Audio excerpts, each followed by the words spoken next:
Very good afternoon to one and all.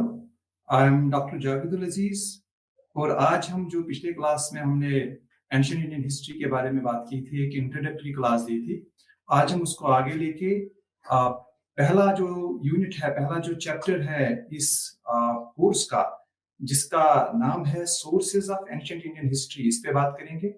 और इसके साथ साथ ही हम दूसरा जो इम्पोर्टेंट यूनिट है इस ब्लॉक का, इस कोर्स का दूसरा, जिसमें हम आर्कियोलॉजी से ज्यादा आर्कियोलॉजी पे फोकस करते हैं, तो sources of ancient Indian history and archaeology as a source for reconstructing the past, इन दोनों को एक साथ लेंगे। And this session is going to be about the sources of ancient Indian history which include archaeological sources as well. So coming to the sources of ancient Indian history, before we discuss that, इससे पहले कि हम उस पर बात करें sources of ancient Indian history, तो important ये चीज है जानना कि source जो है, source किसको हम कहते हैं। So there can be different ways of defining a source, लेकिन एक historian के लिए और एक student of history के लिए सबसे आसान ये है, ये जानना है कि ये हम बोलेंगे कि that source is any material or literary evidence that can help us in reconstructing the past. Past को reconstruct करने में कोई भी material evidence या कोई भी literary evidence, जो उन सब सारी चीजों को हम sources कहते हैं, जो हमें past को बनाने में, जो हमें past के बारे में information देते हैं, जिनके basis पे हम past को reconstruct कर सकते हैं, उनको हम sources कहते हैं। And in fact, historian के लिए सबसे ज्यादा important जो है वो source होता है, because it is only on the basis of sources that histories can be written. In fact, अगर हम कहेंगे कि that sources constitute the backbone of history. अब जब हम ancient Indian history की बात करते हैं, तो बहुत सारे evidences, material evidences या literary documents है हमारे पास, जिनके basis पे हम एंशिएंट इंडियन हिस्ट्री को रिकंस्ट्रक्ट कर सकते हैं, जिनके बेसिस पे हम पास्ट को रिकंस्ट्रक्ट कर सकते हैं। And specially in the case of ancient Indian history, which is in any historical categorisation, historical periodisation, ancient हम सबसे पुराने वाले पार्ट को कहते हैं। और जो हिंदुस्तान या इंडियन सिविलाइजेशन आप कहेंगे, या इंडियन सब कॉन्टिनेंट, इवन साउथ एशिया का जो ये रीजन है, इसके पास्ट को, रिमोटेस्ट पास्ट को रिकंस्ट्रक्ट करने के लिए हमें जिन सोर्सेज की जरूरत है, जिन एविडेंसेस, मटेरियल या टेक्सचुअल एविडेंसेस की जरूरत है, उन एविडेंसेस को हम सोर्सेज कहते हैं। और आज का जो ये क्लास है, आज का जो ये सेशन है, ये उन सब सोर्सेज को डिस्क्राइब करने की कोशिश हम करेंगे, जिनके बेसिस पे हम एंशिएंट इंडियन हिस्ट्री को या हिंदुस्तान के एंशिएंट पार्ट ऑफ हिस्ट्री को रिकंस्ट्रक्ट कर सकते हैं। सो अब अगर तो this is the first thing that a student of history should know. लेकिन इसके साथ साथ ये भी जानना है कि सोर्सेज जो है, सोर्सेज को क्रिटिकली यूज करना है, एक प्रोफेशनल तरीके से सोर्सेज को यूज करना पड़ता है।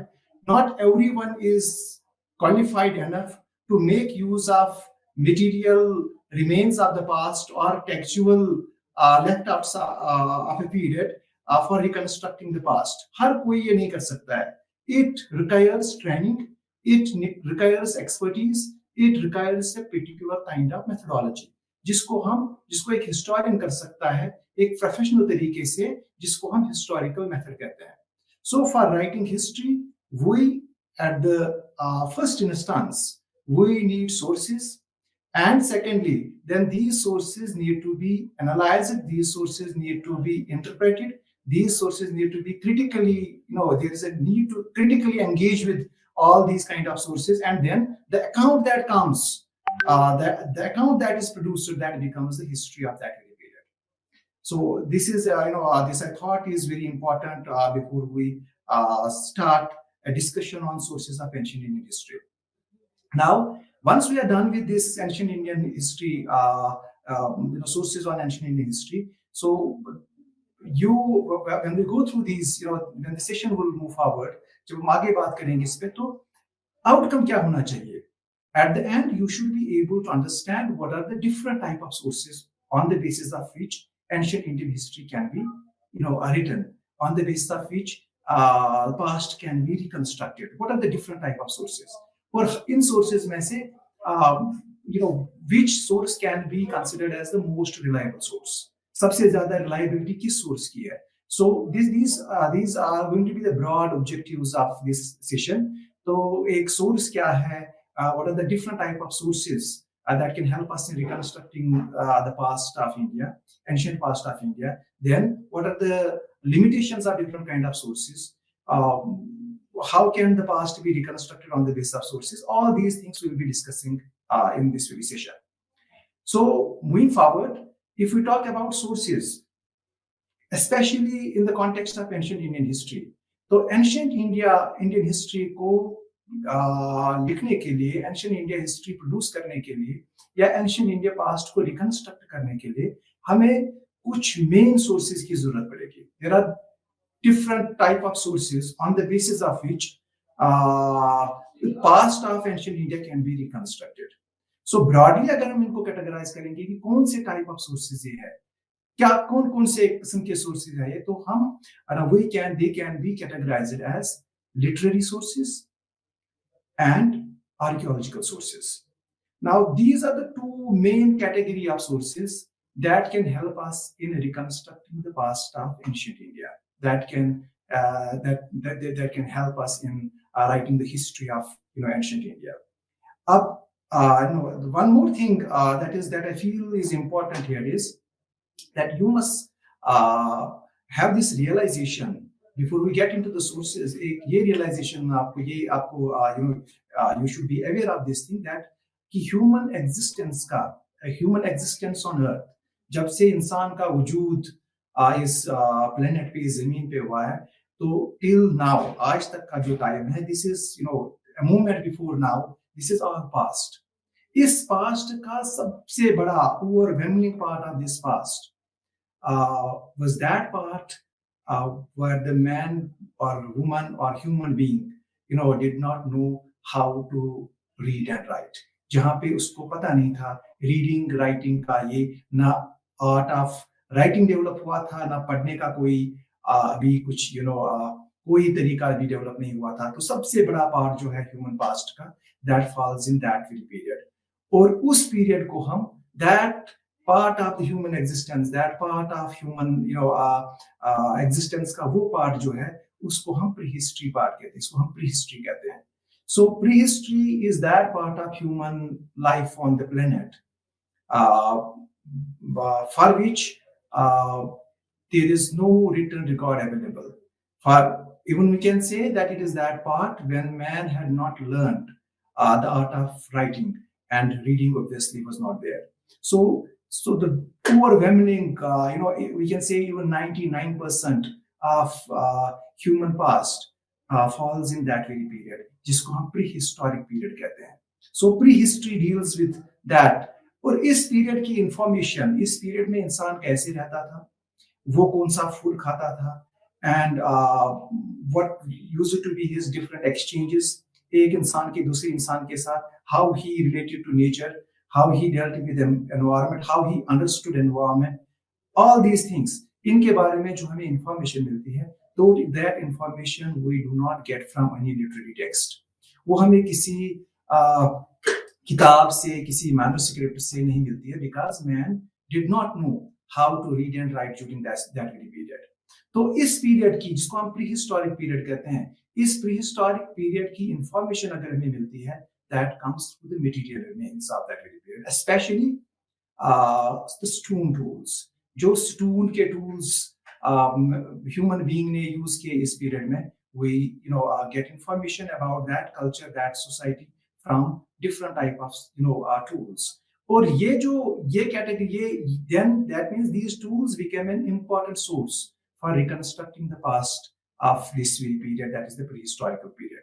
Then as man progressed, as human civilization progressed, as we moved, as the human life progressed, जब इंसान आगे बढ़ता गया, हजारों साल, लाखों सालों के बाद हम देखते हैं कि that then man also learned the art of writing. He invented rather in this art of writing.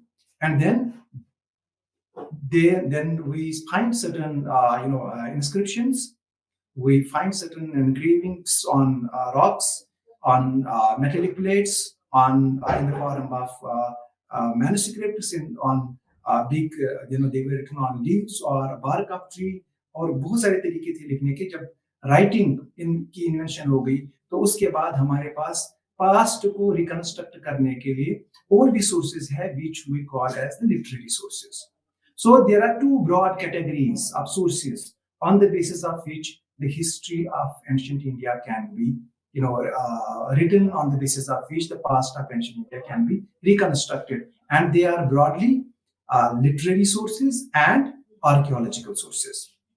So the significance, now you should be able to appreciate the significance of both of them, because archaeological sources throw light on that period, especially they become indispensable for the prehistorical period. वहाँ पे इनका कोई substitute नहीं है, वहाँ पे और कोई आर्कियोलॉजिकल सोर्सेज के बगैर और कोई तरीका नहीं है उस पीरियड के पास्ट के बारे में लिखने का, और कोई तरीका नहीं है. We completely rely on archaeological sources, but that does not mean that archaeology is essentially, or it is only required in for that very period of time. सिर्फ वही पे archaeology की utility है या importance है. Archaeology can help us in reconstructing medieval past. It can help us in making or drawing good conclusions about the modern history as well. जहाँ पे हमें literary textual evidences available है, वहाँ पर भी हमें archaeology से उनको और further हम कुछ further additions, further explanations provide कर सकती है archaeology, and it can make history more nearer to the truth. So because in history we say that any historical account, जो भी historical account है, it is based on the study of sources, interpretation of sources. So there is every possibility. There is possibility that the historian who is actually analyzing the sources, interpreting the sources, there is possibility that he may make certain, after all, he's a human being.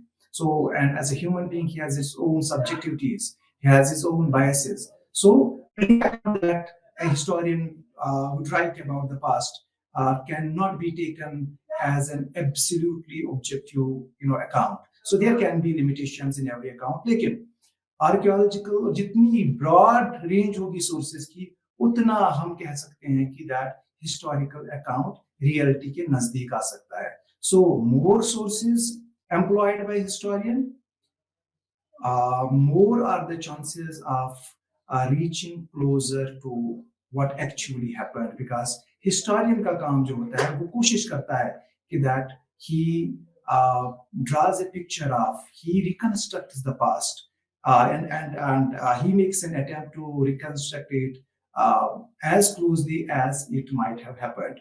Whether that happens, whether that is possible, क्या वो ऐसा हो सकता है या ऐसा हो पाता है, that's a different discussion that can be discussed elsewhere. But coming back to our actual theme of the day, that is sources of ancient Indian history. तो अब हम देखेंगे कि जो different sources हम employ कर सकते हैं, जिन different sources को हम use कर सकते हैं for writing the history of ancient India or for reconstructing ancient Indian past, वो कौन से हैं? So as I said, one category of sources is the literary sources. अब literary sources, ancient India के बारे में जो literary sources हैं वो कौन-कौन से? If we just then we will discuss them one by one. But firstly, if we see what are the different type of literary sources that can help us in reconstructing ancient India's past. तो एक category जो सबसे important category है इसमें, जो which throws a flood of light on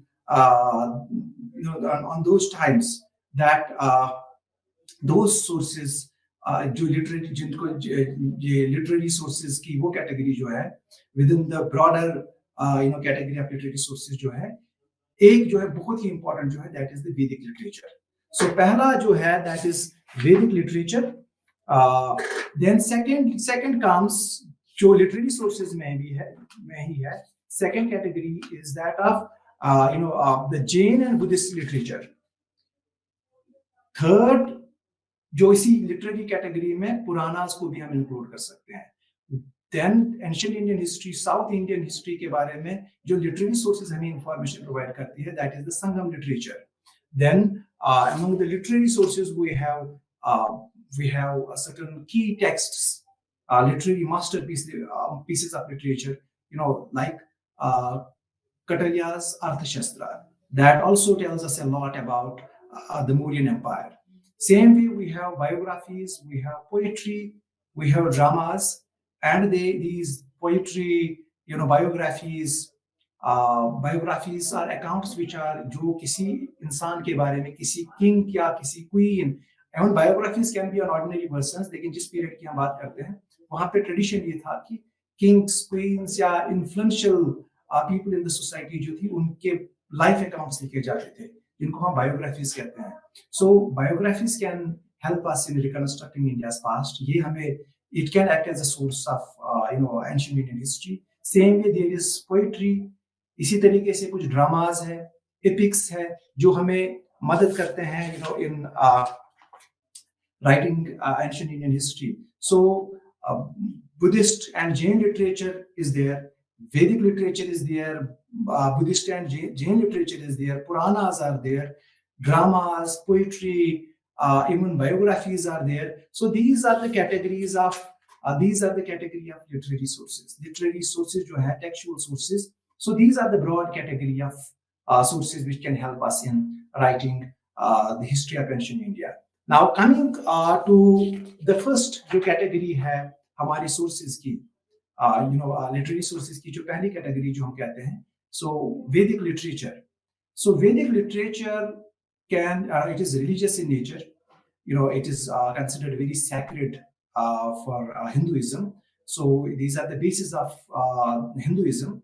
So, but this literature also tells us a lot about the times of some 1500 BC to 100 BC. So if for this period, this Vedic literature, besides it is religious value, so they help us. They can be used as a historical source. So they tell us about those times. They tell us about how man lived in those times and how women lived in those times, how human beings interacted with nature,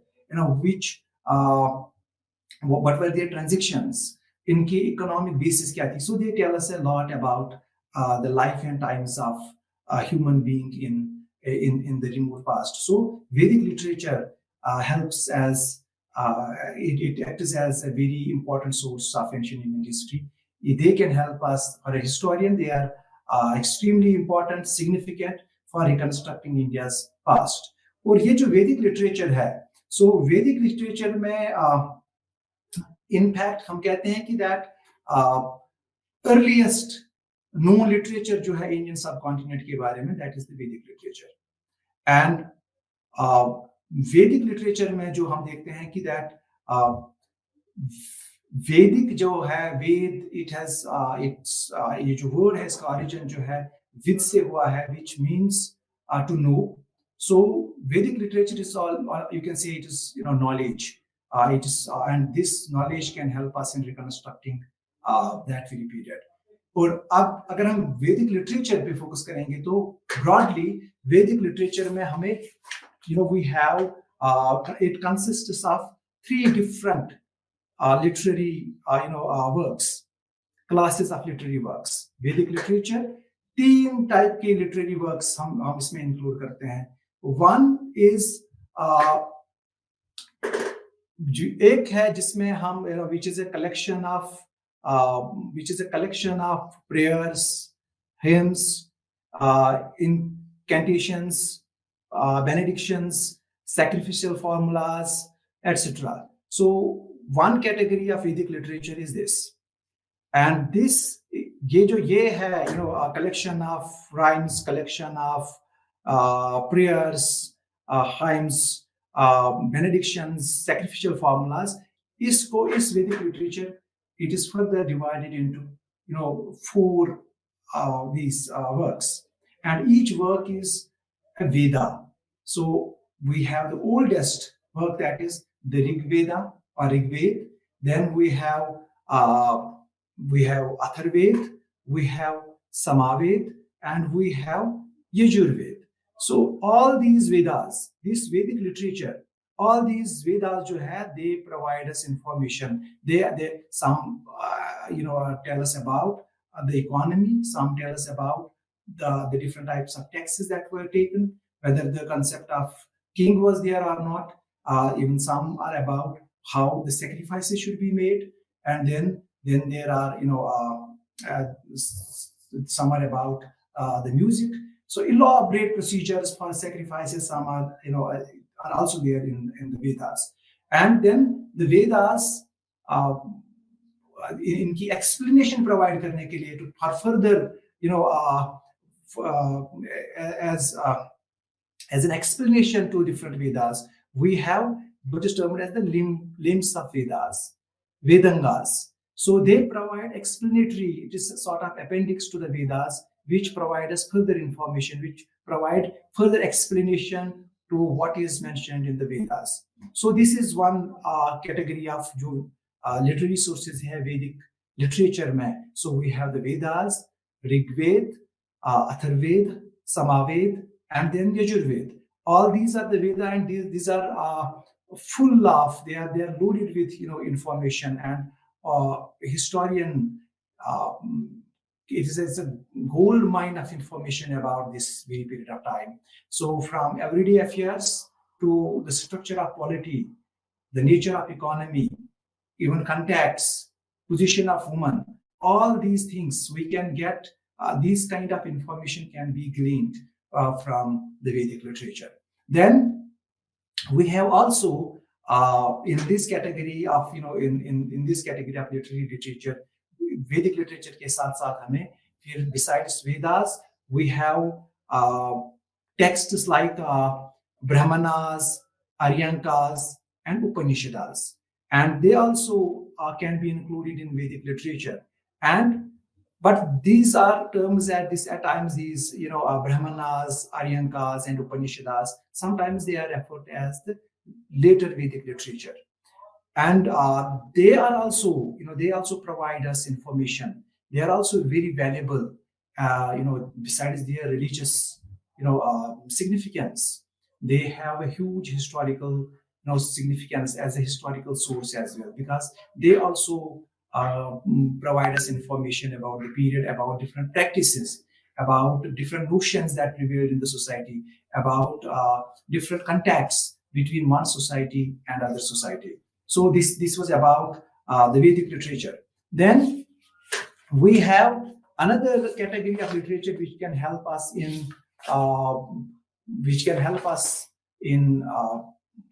in writing history of in reconstructing past ancient Indian history के बारे में. जो दूसरी category है Vedic literature के साथ साथ दूसरा जो है, that is the Buddhist and Jain literature. So वैदिक लिटरेचर के साथ साथ ही बुद्धिस्ट और जैन लिटरेचर को भी अगर हम देखेंगे तो that also provides us information that can also act as a very important source of information, a very important source for reconstructing the history of ancient India. And Buddhist और Jain literature की अगर हम बात करेंगे तो we see that the Jain literature, whereas Vedas were written in Sanskrit, उनकी जो language है वेदास की वो संस्कृत है. तो यहाँ पे हम देखते हैं कि जैन लिटरेचर जो है, Jain literature was produced in Prakrit and Buddhist literature was produced in Pali language. So in 3 languages, this literature is available in 3 languages. Vedic literature in Sanskrit, then Jain literature in Prakrit, and Buddhist literature in Pali. And about the Buddhist literature, जब हम Buddhist literature की बात करते हैं तो ये जो पाली texts है, खासकर बुद्धिस्ट लिटरेचर की बात हम करते हैं तो दे the important thing about is this Buddhist literature जो है कि most of the Buddhist literature it was composed after the death of Lord Buddha. Buddha के डेथ के बाद ये कंपोज हुआ, and it was composed in the form of Tripitakas. So 3 baskets, अगर आप इसको translate करेंगे, 3 baskets, which tells us about the state of affairs in India in the time of Buddha. Buddha के लाइफ के दौरान या उनके बाद कैसी सिचुएशन थी हिंदुस्तान में, what was life like, how human beings interacted, how they lived, कैसे अफेयर्स को मैनेज करते थे, अपने पॉलिटी क्या थी, इकोनॉमी किस टाइप की थी, इसके बारे में हमें बुद्धिस्ट लिटरेचर की जो त्रिपिटिकास है, which were composed after the death of Buddha, 3 baskets, you can say 3 baskets of literature जो है, they provide us information about not only the life and times after Buddha, but they reflect upon the life and times during the time of Buddha itself. और जो ये 3 जिनको हम त्रिपिटिकास कहते हैं, so they are now available in different languages because Buddhism spread out to different parts of not only in Asia, it spread out to different parts. It traveled to Japan, though it originated in India. So, but then it moved on. It diffused to Japan, China, Tibet, and therefore we see that Buddhist literature जो है, ये बहुत सारी languages में आप translate हो चुका है. And the 3 जिनको हम 3 पिटिकास कहते हैं, so Buddhist literature जो 3 books है Buddhist literature की, so they are एक को हम कहते हैं Sutta Pitika. So same way there is Vinaya Pitika and then there is Abhidhamma Pitika. These are the 3 books which provide us information about they provide us information about the life and times during the time of Buddha. So say for example अगर हम Sutta Pitika देखेंगे तो it contains discourses of Buddha on various doctrinal issues. It is in the form of poems, dialogue form, so it tells us about the doctrinal issues जो है Buddhism के, it tells us about that. So then same way अगर हम Abhidhamma Pitika की बात करेंगे, so it contains matters related to the Buddhist philosophy. So ये Buddhist philosophy के बारे में हमें बताता है. So we have the Buddhist literature telling us about the Buddhist philosophy, telling us about the Buddhist doctrinal discourses क्या थे, and then the Buddhist literature also tells us about the Sangha. So all these this is a valuable kind of information. So this Buddhist literature is not only confined to the Tripitikas. We see in the form of Buddhist literature में हम मिलिंद पानो, एक जिसको हम translate करके questions of Milind कहते हैं, that is also there, and it was a dialogue between Menander and a Buddhist monk. Indo-Greek एक king थे Menander. He had a dialogue with a Buddhist monk, and then the dialogue is in the form of it's in the form of a text, and that is called Milindopanu.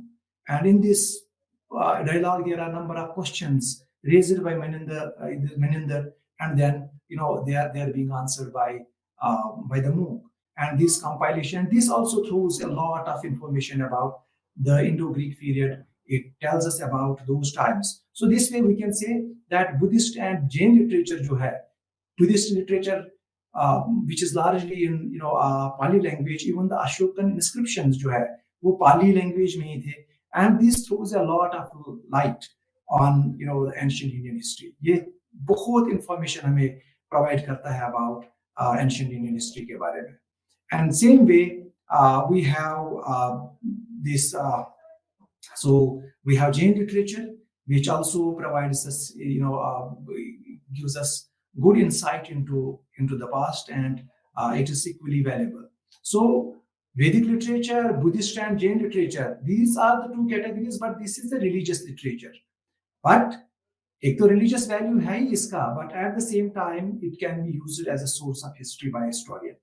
We can extract, we can glean information from these texts, these revealed Vedic literature we can these which are considered to be the revelations of gods. So we can also, as a student of history, as a historian, we can make use of this literature, and we can हम जान सकते हैं कि उस time में how man lived, how he conducted his affairs वगैरह, जो भी एक पास्ट के बारे में जो भी मामला है वो हम इसके बेसिस पे जान सकते हैं. But both this Vedic literature and Buddhist and Jain literature, it is largely described as, इसको हम religious literature के तौर पे, इसको हम secular literature नहीं कहते हैं, it's a religious literature. Literature का ही, लिटरेरी सोर्सेज का ही एक पार्ट है जो जिसका नेचर रिलीजियस है, जो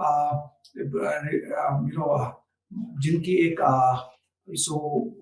एक रिलीजियस नेचर है इनका. They are considered to be very sacred, revealed kind of books. One for Hinduism, and second for Buddhism, and the third for Jainism. So, but besides that, they are having a huge, historical significance as a source of history for a historian. So, but then literary sources में हमें कुछ sources ऐसे भी हैं जिनका religious nature नहीं है, and then they can also, that means that is the secular literature, and in that secular literature we have, we can talk about, in that we have biographies, we have in Gupta period we have Kalidas, and in Abhijanana Shakuntalam Kalidas ki, that can help us. It's a secular literature. This is not a religious literature. Same way we have biographies about the sages of that very time, about the founders of certain religions. Unki biographies hai. So we have Vanabhata's biography of Buddha. We have other biographies, and they can also help us in reconstructing the past. So this is the secular kind of literature है जिसमें हम कालिदासा की बात कर सकते हैं. We can Ghosh की हम बुद्धा चरिता की बात कर सकते हैं. We can talk about number of there are number of dramas like Vishaka Datta का Mudhurakshasa जो है, that is also there. So we have a lot of literature which can be described, इसको हम describe कर सकते हैं as a secular literature, and but that also helps us. That is also a very important source of ancient Indian history. So same way we have Kautilya's Arthashastra. It is a book. It is a text on statecraft, how the affairs of the state should be managed. कैसे एक state को run करना चाहिए, कैसे foreign affairs दूसरे स्टेटों के साथ कैसे मामलात, कैसे how should your approach be to your neighboring territories, आप internal order कैसे maintain करेंगे. So there is a book which came from which was Arthashastra जिसको हम कहते हैं. Kautilya is considered as the author of that very book, though the latest research tells us that it was not composed in one moment. So it was also certain parts of this text, this book, were later additions. But this book provides us, valuable information about the Mauryan Empire, and it tells us about this can be used as a source because it tells us about how the state conducted its affairs. How much taxes were charged. So it tells about how taxes were charged, what was the mechanism of charging taxes, how and what type of administration was there, what was the role of the king, what mattered him the most. So how the soldiers were maintained, what were the priorities of the state, how the state should conduct its affairs, how should it deal with the neighboring states. So this is considered as a masterpiece in statecraft. So we have this also, and this can also help us in reconstructing India's past. Then we have besides this, we have also a category of texts, category of literary sources which are termed as Puranas. So Puranas also help us. It's also they also have a religious value, but they are dated in the Gupta and post-Gupta period. के बारे कहा जाता है कि they came into being in the Gupta and the post-Gupta period, and then they also provide us information about different aspects of life. So they contain information, they throw light on political history and genealogies of dynasties. डायनोलॉजीज की एक जेनोलॉजी वगैरह वो उस पे हमें ये Puranas they provide us information about that. We have epics like Mahabharata and Ramayana. So they can help. They are very helpful in reconstructing the past of that period. So if we look at the literary sources, if we sum it up and see the prominent literary sources that help us in reconstructing India's past, they include Vedic literature, Buddhist and Jain literature, Puranas, Upanishads. Then we have epics that can also, they are very valuable, besides their religious value, huge religious value. They are considered as sacred, and for now, times immemorial, we see that the Indian society, has drawn inspiration and guidance from these epics. So that being there, but they have a huge historical importance as well, because they tell us about the times, the economy, the culture, the way of life, which is included in culture itself. They tell us about that. They inform us about that. But a student of history has to be careful in making use of all these kind of sources. So we have Vedic literature, we have the Buddhist and Jain literature, we have Puranas, we have later Vedic literature, we have epics, we have biographies, we have dramas, we have huge corpus of literature that can help us in reconstructing India's past. And about the south, southern part of India, South India, we have a corpus of literature which is termed as Sangam literature. And this also has a huge, historical importance, because Sangam is basically, Sangam, if we say it's this literature, Sangam literature is in the form of poems. Some, hundreds of thousands of poems were there. And this compilation of poems, these poems were produced in gatherings in a sort of college format, and that was termed as Sangam. So this was produced. It was like Sangam was an association of poets, and it could have been the rulers, kings there being the participants, courtesans, and then common men as well, war heroes. They produced this literature under that grand in that grand gathering, and this came to be called as Sangam literature. And Sangam literature has also a huge importance because it tells us about it throws a lot of light on ancient South Indian history, ancient South Indian history.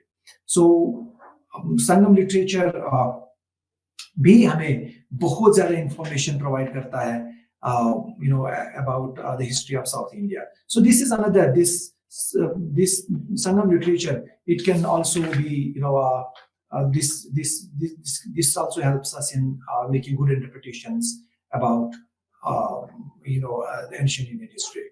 So these are the type of sources that can help us in literary sources that can help us in reconstructing India's past. So coming to the second category of sources, जब हम second category, so literary sources से अगर हम आगे देखेंगे, and in the beginning I said that literary sources are they can help us in reconstructing that past where a man had learned the art of writing and reading. Literary sources they cannot help us in knowing about the times and about human life and the way human beings conducting their affairs in the period when human being did not actually know how to read and write. उस period के बारे में जो हमें information provide करता है, that is the archaeological source. Archaeology as a discipline helps us in reconstructing India's past. Now, before we come to that means it's a separate category of sources which are material in nature, which are not textual in nature. So these kind of sources can also help us in reconstructing India's past. And as I said in the beginning of this very session, this talk, I said that human existence on earth का सबसे बड़ा part जो है, it consists of that part. It is that part, when man did not know anything about reading and writing. So उस period के बारे में information जो हमें provide कर सकता है, that is archaeological sources. And when we say archaeological sources, so it means the material left outs of human beings. जो इंसान ने कोई भी material पीछे छोड़ा है, be it in the form of stone tools, metallic artifact, कोई भी जिनको मैन ने यूज किया, डिस्कार्ड किया, वो सारे ऑब्जेक्ट जो है उनके बेसिस पे वो हमें इंफॉर्मेशन प्रोवाइड कर सकते हैं. And that is what we term as, उनको हम आर्कियोलॉजिकल सोर्सेज कहते हैं. अब अगर आर्कियोलॉजिकल सोर्सेज स्टोन के भी हो सकते हैं, आर्कियोलॉजिकल सोर्सेज में हम मेटालिक सोर्सेज भी हो सकते हैं. दे can be in the form of coins, they can be in the form of inscriptions, so they can be in the form of tools. All these categories, all these collectively are dealt under the broad category of archaeological sources. Or archaeological sources, about now you should be able to appreciate the significance of archaeological sources, क्योंकि archaeological sources हमें उस period के बारे में information provide कर सकते हैं जिस period के बारे में, जिस period of human existence के बारे में हमें literary sources कोई information provide नहीं कर पाते हैं. Now, archaeological sources, when we talk of archaeological sources, so we see that archaeological sources में हम we can पहले ये देखना है कि that the archaeological sources they are very important, but not that easy to use them, because it needs a lot of expertise to make use of archaeological sources, be they the stone tools or be they the coins or inscriptions. इसलिए हम देखते हैं कि archaeology में सब disciplines भी develop हो गए हैं. For example, for the study of coins, there is a separate discipline of numismatics. For the study of epigraphy, these inscriptions, we have a separate branch of जिसको हम epigraphy कहते हैं. Same way, archaeology over the period of time has grown manifold as a discipline, and now there is there are branches like underwater archaeology. We have different, हम बात करेंगे in our next session. We'll be talking about that. So archaeological sources, we have a lot of archaeology can help us in reconstructing the ancient Indian history, especially about that part for which we did not have any literary sources available. लेकिन उसके साथ साथ हमें archaeology जिस period के बारे में literary sources available भी है, उस पे भी हमारी इंफॉर्मेशन को बहुत हद तक आर्कियोलॉजी जो है आर्कियोलॉजिकल सोर्सेज सप्लीमेंट कर सकते हैं, कंप्लीमेंट कर सकते हैं. जो गैप्स है वो आर्कियोलॉजी के थ्रू हम फिल कर सकते हैं. So archaeology plays a very important role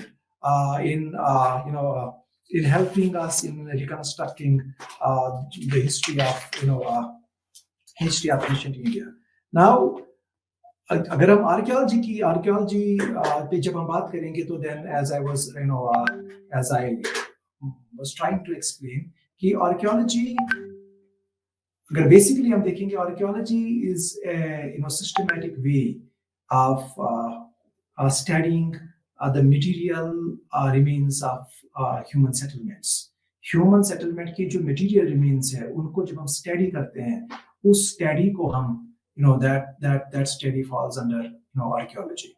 So it can be through exploratory means कि जो surface पे ही available है उनकी study, like some survey is made and certain tools are found, तो उनकी analysis, उनकी study को अगर की जाएगी तो वो भी archaeology करते हैं. Then it can also go to the studying of the existing erect monuments. So that falls under archaeology, can help us in knowing that. Then we will get into how archaeology can help us in reconstructing past. लेकिन archaeology के अंदर हम क्या क्या पहले in the discipline, under the discipline of archaeology, कौन से what can be included in it. So archaeology में it studies, it is a discipline for the study of material remains of human settlement. जो भी चाहे वो visible हो या अभी हमें वो ना दिख रहे हो. So if there are monuments, they can be studied under the discipline of archaeology. If there are coins, those coins can also be studied under the banner of archaeology. So in the same way, if there are inscriptions, those inscriptions can also be studied under the banner of archaeology. Now, because archaeology is now, over the period of time, it had assumed huge significance, and therefore sub-specializations within archaeology have also come up. We have a separate, in archaeology, there's a separate field for the study of coins, and that is termed as numismatics. In archaeology itself, there is a separate field for the study of epigraphs, and that study of inscriptions, and that we categorize that is described as epigraphy. And same way, in archaeology, we also discuss, we also try to study, in fact, in archaeology, monuments which are there existing, the parts of monuments, they are also studied under archaeology. So it's a broad discipline, but like history, archaeology का जो objective जो है, archaeology is also for reconstructing the past. So history and archaeology therefore can be taken as sister disciplines, but whereas their objectives, इनका जो मकसद जो है, whereas that is same, that is the reconstruction of past. Historian is there to reconstruct the past based on different sources. Same way, archaeology as a discipline is also there, and archaeology is also there to reconstruct the past. But the method of these two disciplines, methods are different. Archaeology reconstructs history on the basis of material remains, whereas history reconstructs histories on a different category of sources. So, in terms of objectives, both these disciplines share the same objectives, but their methods are different. In the context of India, archaeology at times provides us a very important, source for writing history, for knowing about the human past, and it is not only through the study of not only through the study of existing, जो हमें दिखते हैं monuments, but also through coins, जिसको हम कह रहे थे कि that numismatics is a sub-branch in archaeology which studies coins, and same way there is epigraphy, and then we have different branches of archaeology, which we'll be taking up in the next, in our next session. So then another category, before I get into that, a brief about numismatics and epigraphy, because these are very important. Coins in the Indian context, coins have helped us in reconstructing. In a huge way, they have helped us in reconstructing India's past. So coins के basis पे हमें बहुत ज़्यादा information मिलती है, especially about the Gupta and the post-Gupta period. Coins help us in about the Indo-Greeks, about different contacts that India had. So coins in itself can study of coins in itself throws a lot of light on different aspects of life during a particular period. So that is why coins की एक separate branch जो है archaeology के अंदर numismatics जिसको हम कहते हैं, that has developed, and that is helping a lot in reconstructing past, especially in the case of North India. Same way we have epigraphy. and that also helps us in reconstructing India's past in a huge way. So if we focus on coins, certain examples may help us in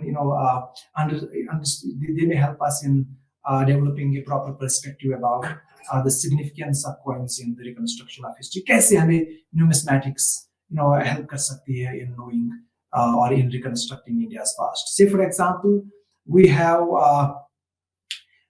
coins have been, archaeologists have found hoards of coins at different sites, and these coins, they were sometimes discovered during digging of a field, or through excavations, or while constructing a building, or accidentally. So different तरीकों से coins को discover किया गया, उनको पाया गया, कभी कोई नई बिल्डिंग बनानी हो तो वहां पे. सो when these coins, irrespective of how they were discovered, and there can be number of ways through which coins may have been discovered or they are continuously being discovered. लेकिन अब इनकी स्टडी, इन coins की जब हम study करते हैं, जिसको हम न्यूमिस्मैटिक्स कहते हैं, what does it tell us? क्या कौन सा किस टाइप की इंफॉर्मेशन ये प्रोवाइड कर सकते हैं? How can coins help us in reconstructing the past? How can that be done? It's a huge, it's a very big field, but at the very basic level, I think it is very important to just acquaint you about the basics of क्या हमें इससे मिल सकता है, so that you think over it, and you peep in, you get, at least you explore it further on your own. So how can this be helped? How these coins can help us? So when the coins are found, they can tell us the composition of the coin itself can tell us about which material was available to the people. So it will tell us about what knowledge the people of that very time had about metals. So if you are finding gold coins, then first thing is that you get to know that these people knew there is some metal called gold. And then if you find more gold coins in a region, then this will tell you about the circulation of gold, that it was readily available. If you rarely find it, there are less coins of gold and more coins of copper, then probably you can guess that copper was readily available, but gold was not. So coin itself, the composition of the coin, that can throw a lot of light on that very region, that very time. So this is just the composition of the coin. Then the extent of the quantity of coins that are found at a place, that can also throw us that can also throw light on other aspects about the availability of metals and all that. Coins can also tell us about the trade transactions, trade connections of one region with another region. So that is why numismatic study of coins has emerged as a specialized discipline under archaeology, because coins can help us, numismatics can throw a lot of light, and it can help us in reconstructing history in a better way. So that is one. And then we have also inscriptions. Inscriptions also, as a source, and as an archaeological source, they also help us to a great extent in reconstructing past. And where there is dearth of literary sources, where other sources are not readily available, we can reconstruct past of a region on the basis of inscriptions if they are available. So in the Indian context, we get a lot of information from the Ashokan inscriptions, and these inscriptions were issued. They were in engravings on rocks, जिनको हम rock edicts कहते हैं. ये फरमान हुआ करते थे from the side of Ashoka. What these farmans were, what was their nature, that we will be discussing, elsewhere. लेकिन inscriptions also, the way coins help us in reconstructing the past, inscriptions also help us a lot in reconstructing the past. And therefore, like there is numismatics, same way there is another, archaeological source, which we sub branch of archaeology, which is termed as epigraphy. So if we then define epigraphy is study of inscriptions. So the study of inscriptions, in fact, is termed as epigraphy. The way the study of coins is termed as numismatics, same way the study of inscriptions is termed as epigraphy.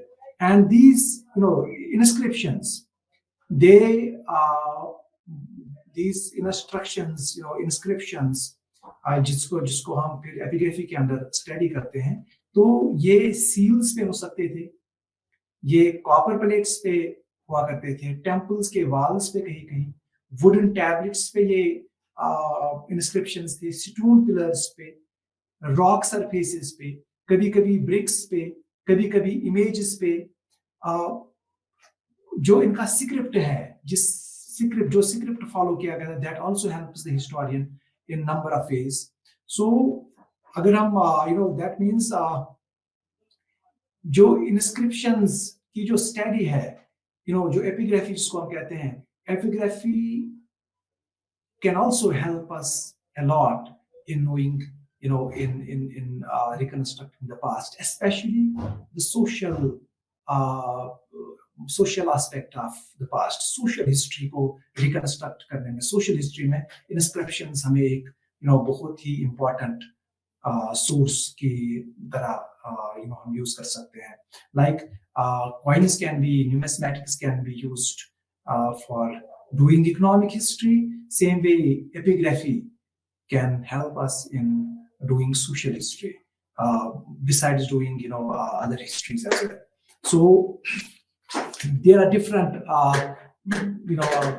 even inscriptions के अगर आप देखेंगे तो you would in next in the coming classes, we will coming sessions, we will take it further, we will elaborate it further, and you will find that आप देखेंगे, हम discuss करेंगे कि how inscriptions helped, how epigraphy helped us in reconstructing the history of the Mauryan period, because for a long, for a long period of time, the inscriptions, Ashokan inscriptions, they remained there undeciphered, and then it was very when it was deciphered, it threw a lot of light on different aspects of the Mauryan Empire. So तो हम उस पे बात करेंगे आगे. So archaeology के अंदर जो हमने अभी देखा कि आर्कियोलॉजी के अंदर जो सब डिसिप्लिन्स इमर्ज हुए हैं, वो इस वजह से भी इमर्ज हुए हैं कि सिग्निफिकेंस जो है डिफरेंट मटेरियल रिमेन्स की, वो बहुत ज्यादा अप्रिशिएट, वो बहुत हद तक बढ़ गई थी. इसलिए it was thought that and it was then well thought out that there should be separate disciplines for making study of inscriptions and coins, and these help us in reconstructing in a long way, reconstructing the history of ancient India. So we discussed about Vedic literature, Jain and Buddhist literature, archaeological sources, Puranas, different other sources, but one important category of sources is also the accounts of the foreigners. So travelers जो different regions से यहाँ पे जिन्होंने travel किया हिंदुस्तान में, they left certain accounts about India. So be they the pilgrims who came in as pilgrims from China to learn about Buddhism, they left out descriptions of this land. इस जगह के बारे में उन्होंने अपनी descriptions दी है, उनके अपने accounts है. वो accounts को हम foreigners accounts भी कहते हैं, travel accounts कहते हैं. So they also tell us about, they also can be used as a source of history. वो हमें बहुत हद तक मदद कर सकते हैं हिंदुस्तान की हिस्ट्री को रिकंस्ट्रक्ट करने में, एंशिएंट हिस्ट्री को. So जिसमें आप आइसन की बात कर सकते हैं, फहन की बात कर सकते हैं, ह्यूनसॉन्ग की बात कर सकते हैं. Same way we have other foreign travelers जिनकी हम आगे बात करते रहेंगे, and but those need to be taken not at their face value, because there are number of limitations in using them as a literary source, because they came from outside, and पर तो शायद उनको ये understanding यहाँ की language की, यहाँ की कल्चर की उतनी अंडरस्टैंडिंग नहीं थी। इस वजह से हम देखते हैं कि उनमें कुछ कभी there are some misjudgments, and that we'll be discussing in our next sessions. So with this, I take leave. I thank you very much for listening to me. And in our next session, we'll be taking up another topic. We'll be focusing on archaeology, because it's a very specialized kind of theme. So हम next session में ले लेंगे, and then we will move on to the rest of the units. So I stop here, and I thank you all for being patient. Thank you very much. I hope you enjoyed the session. Bye. Namaste. Sat Sri Akal. Assalamu alaikum. All wishes and good wishes to you. Thank you very much.